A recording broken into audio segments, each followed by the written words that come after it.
ஆனா இப்படி ஒண்ணு இருக்கானே நம்மளுக்கே ஒரு ஆச்சரியம். லாஸ்ட்ல நான் சொல்றேன் அந்த விஷயம் என்னன்னு. Hello my dear AD squad. இந்த உலகத்துல ஒவ்வொரு ஜீவராசியும் என்னைக்கு பிறக்குதோ அன்னைக்கே தன்னோட மரணமும் குறிக்கப்படுகிறது என்னைக்கு என்று. ஒரு மனிதன் அவன் இறந்த பிறகு என்ன நடக்கிறது இது நிச்சயமா யாருக்குமே தெரியாது, யாருனால கண்டும் முடிக்க முடியாது. ஏன்னா ஒரு இண்டிவிஜுவல் பர்சன் அவன் டெத்தை பேருக்கு தான் அவனுக்கு தெரியும் அவன் என்ன நடக்குதுன்னு.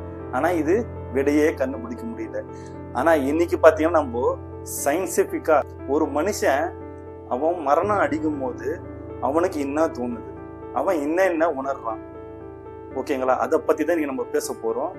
Welcome to Atmos 96.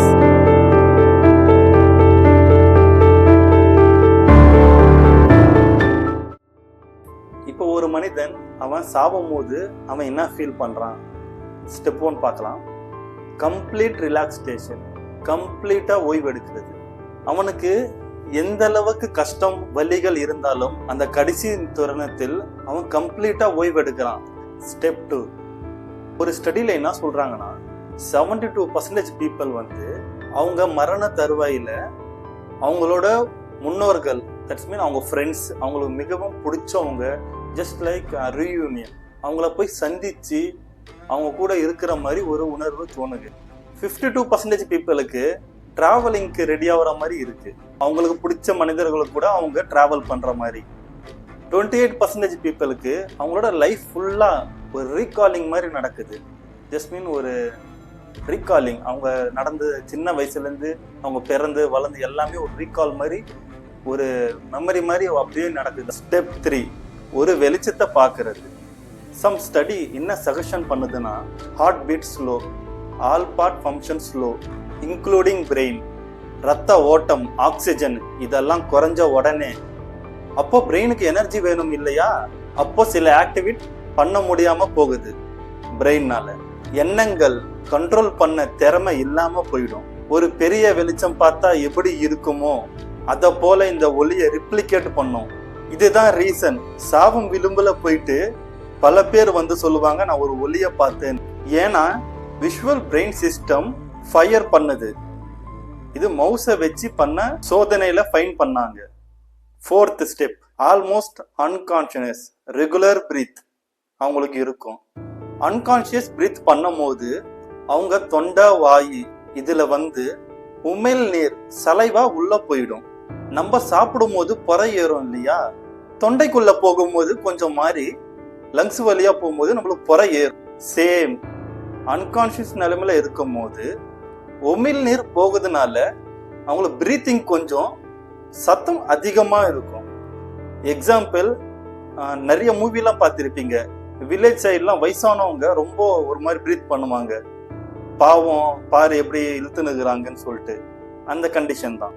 பட் இதுல ஒரு ஆச்சரியமான விஷயம் என்னன்னா அவங்களுக்கு இந்த பெயின் எதுவுமே தெரியாது, அவங்களால இதெல்லாம் எதுவுமே ஃபீல் பண்ண முடியாது, அவங்க ஃபுல் ரிலாக்ஸேஷன் மோட்ல தான் இருப்பாங்க. 5th ஸ்டெப், 2013ல எலிகளை வச்சு பண்ண சோதனையில இறக்கும் தருவாயில் இருக்கும் எலிகள் மூளையில என்ன நடக்குது பார்க்கும்போது சைன்ட்ரோசைடு லோ காமா வேவ்ஸ், அப்படின்னா அந்த எலி நார்மலா இருக்கும் போது சில விஷயங்களுக்கு நல்லா ஹைப்பரா இருக்கும், ஆக்டிவா. இந்த இறக்கும் தருவாயில அந்த ஆக்டிவ் மோட் ஆன் ஆகுது. 2016ல ஒரு பர்சன் பிரெயின் ஸ்கேன் பண்ணும் போது அவரு டெத் ஆயிட்டாரு. ஹார்ட் பீட், பிளட் சர்க்குலேட், ரத்த ஓட்டம் இதெல்லாம் ஸ்டாப் ஆயிடுச்சு. இருந்தாலும் ஃபியூ மினிட்ஸ் அவர் பிரெயின் ஆக்டிவ் ஆயிடுச்சு. In brain which region? Cerebral cortex, பிரெயின்ல ஒரு பகுதி, that is thinking and take decision. வர இன்புட்டை வச்சு சென்ஸ் மேக் பண்றது. Final stage of electric waves. அப்போ என்ன நடக்குதுன்னா நம்ம ஹாப்பியா இந்த தருணங்கள் ரீகால் பண்ணுது, ஒரு சினிமா ட்ரைலர் மாதிரி. எவ்வளோ ஒரு மேஜிக்கல் மூமெண்ட் பார்த்தீங்களா நம்ம பிரெயின். அந்த நேரத்துலையும் அது அவ்வளோ ஆக்டிவா பண்ணி நம்ம அந்த நேரத்துலையும் ஒரு மனிதன் சாவும் தருணத்துலையும் அந்த பிரெயின் அவ்வளோ ஆக்டிவா பண்ணி நம்மள ஒண்ணுமே பெயினே இல்லாம இப்படி இப்போ இன்னொரு தேரியும் இருக்கு, ஓகேங்களா? இப்போ சில பேர் என்ன சொல்றாங்கன்னா நம்மலாம் ஒரு ஆட்டம்ஸ், ஓகேங்களா? சில சயின்டிஸ்ட் சொல்றது தான் நம்மலாம் ஒரு ஆட்டம்ஸ், நம்மளுக்கு ஒரு மல்டிவர்ஸ். இப்போ நம்ம இங்க இறந்தாலும் வேற ஒரு கிரகத்துல நம்மளோட சோல் அப்படியே கண்டினியூ ஆகும், ஓகேங்களா? நம்ம இங்க இறந்தாலும் நம்மளோட ஆட்டம்ஸ் எல்லாம் வெளியே வந்து அப்படியே அங்க வந்து கண்டினியூ ஆகுதா ஒரு தேரி சொல்றாங்க. அது உண்மையா இல்லையான்னு இப்போதைக்கு நிரூபிக்கப்படலை. ஓகேங்களா, இது வந்து ஒரு தேரி, அது இன்ட்ரெஸ்டிங்கா இருக்கு. ஆனா இதுவும் இல்லைன்னு சொல்லிட்டு அவ்வளவு ஈஸியா நம்ம சொல்லிடவும் முடியாது. ஏன்னா இந்த பிரபஞ்சம் ஒரு மிஸ்டரி. நம்மளுக்கு தெரிஞ்சதெல்லாம் ஒரே ஒரு சூரிய குடும்பம், நம்ம எர்த், மூன், ஜூபிட்டர், புளூட்டோ, இந்த மாதிரி நம்ம சூரியன், இதே விதத்துல தான் இருந்தோம். ஆனா 2021 ஜேம்ஸ் வெப்னு லான்ச் பண்ணாங்க விண்வெளியில. அது லான்ச் ஆன சில நாட்கள்ல தான் தெரிஞ்சது இந்த நட்சத்திரம் இதெல்லாம் சேர்ந்து ஒரு மில்கி வேன்னு சொல்லுவாங்க. ஓகேங்களா, ஆனா இதே மாதிரி ஒரு மில்கி வே பல இருக்கு, நம்ம ஒண்ணு மட்டும் இல்லை. அப்போ அங்கேயும் நிறைய கிரகங்கள் இருக்கு. ஓகேங்களா, அங்கேயும் ஜீவராசிகள் வாழ வாய்ப்பு இருக்கு. நம்ம நினைச்சு பார்க்கவே முடியாத நிறைய இருக்கு இந்த உலகத்தை தாண்டி. இந்த மில்கி வே அவ்வளவு இருக்கு, எண்ட்லெஸ். இது வரைக்கும் அந்த ஜேம்ஸ் வெப் கண்டுபிடிச்சனால தான் நம்மளுக்கே புரிஞ்சுது இவ்வளவு கிரகங்கள் இருக்குதுன்னு சொல்லிட்டு. அதுல மனிதர்கள் இருக்கலாம், இல்லைன்னா மனிதர்கள் இல்லாமல் வேற ஒரு ஜீவராசிகள், அவங்க நம்மளோட ஹை டெக்னாலஜியா இருக்கலாம், அவங்க மரணமே இல்லாமல் இருக்கலாம்.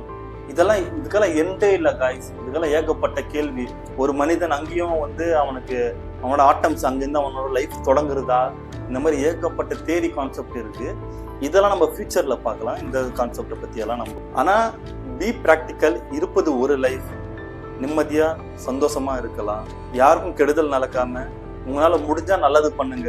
தனக்கு மிஞ்சினது தான் தானம், அதை ஃபர்ஸ்ட் தெரிஞ்சுக்கோங்க. நீங்க நல்லா இருங்க. நீங்க ரொம்ப நல்லா இருந்தா மற்றவங்கள நல்லா வச்சுக்கோங்க. எல்லாரும் நல்லா இருங்க. இருப்பது ஒரு லைஃப், நிம்மதியா வாழுங்க, சந்தோஷமா வாழுங்க. Give love, take love.